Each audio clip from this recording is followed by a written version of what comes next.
Bună ziua, YouTube!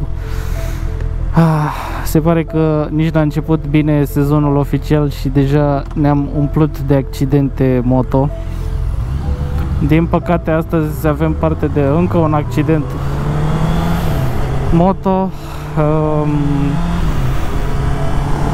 Un accident destul de sever din cauza că motociclistul a și decedat.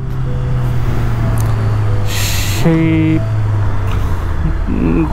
foarte tragic este clasicul accident moto în care motociclistul avea viteză, iar o dubă i-a tăiat fața, a vrut să facă stânga și n-a apreciat bine distanța și viteza cu care circula motociclistul și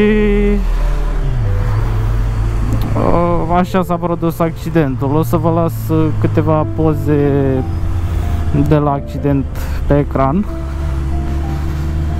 și să vă faceți și voi o idee. Din ce am văzut eu, accidentul așa la prima vedere nu ar fi părut atât de grav, dar poate, nu știu, poate a fost motocicleta mai solidă, mai bine construită, mai nu știu ce să vă zic, că nu părea chiar atât de grav încât să zici că a rezultat un deces, dar se pare că a fost fatal, s-a dovedit a fi fatal pentru motociclist. Ce pot eu să vă zic sau ce pot eu să vă... ce aș vrea eu să se întâmple din cauza faptului că au fost deja atât de multe accidente moto în cât o săptămână, două de când s-a deschis sezonul.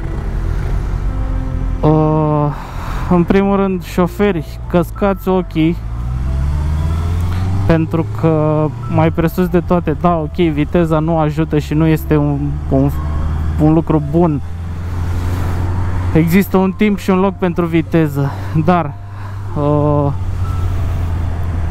aceste accidente nu s-ar produce dacă oamenii ar respecta prioritățile și nu ar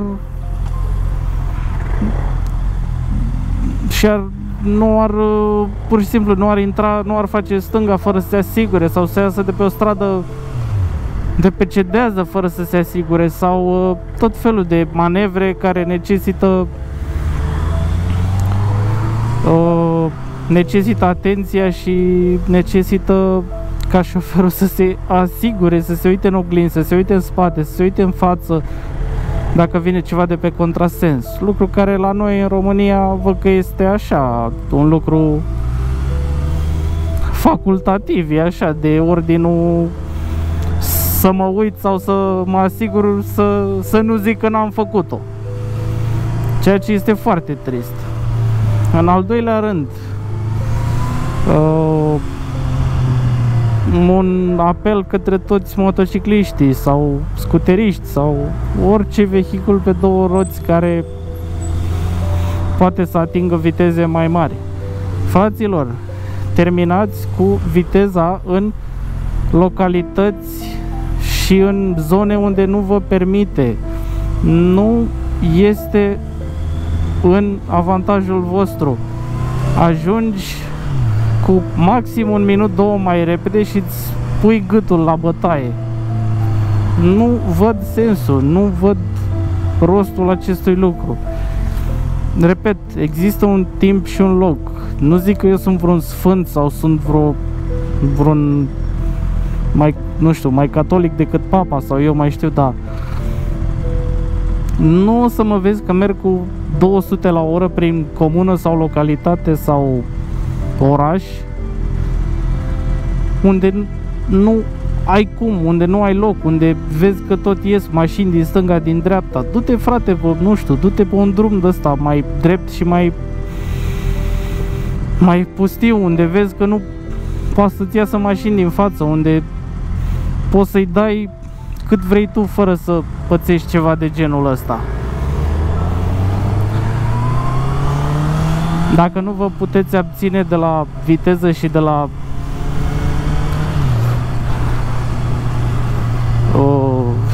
adrenalină și așa. Măcar atât, măcar fă cât mai safe poți tu. În comună unde poate să-ți sară câinele, să-ți sară un câine, o vacă, un cal, un om, o mașină de pe o străduță, o dubă, orice. Păi nu este safe, nu e ok. Și uite ce se întâmplă. Are de suferit toată lumea din cauza că ai vrut tu să mergi cu 300 la oră prin comună.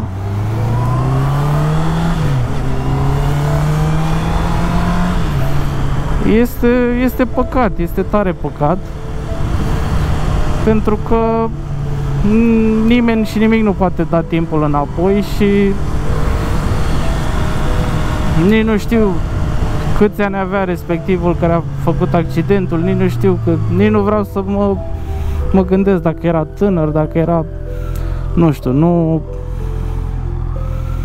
nu știu, pur și simplu nu are sens să faci asemenea lucruri. Există trasee, există, nu știu, Lepșa, Transfăgărășan, Transalpina, unde nici acolo nu este ok, dar este mai safe. Este mai safe decât să faci asta într-o comună unde poate oricând să se întâmple orice. Acesta a fost un scurt mesaj din partea mea pentru voi. Este un apel către toți motocicliștii și către toți posesorii de permis de categoria A. Mergeți mai prudent și mai atent. Fiți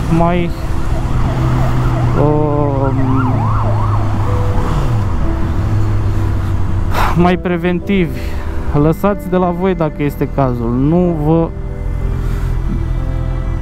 aduce niciun beneficiu viteza asta excesivă de 200 la oră sau 150 plus la oră. Cu astea spuse, eu sunt Banabrilia și pe voi am să vă las aici. Pa, pa!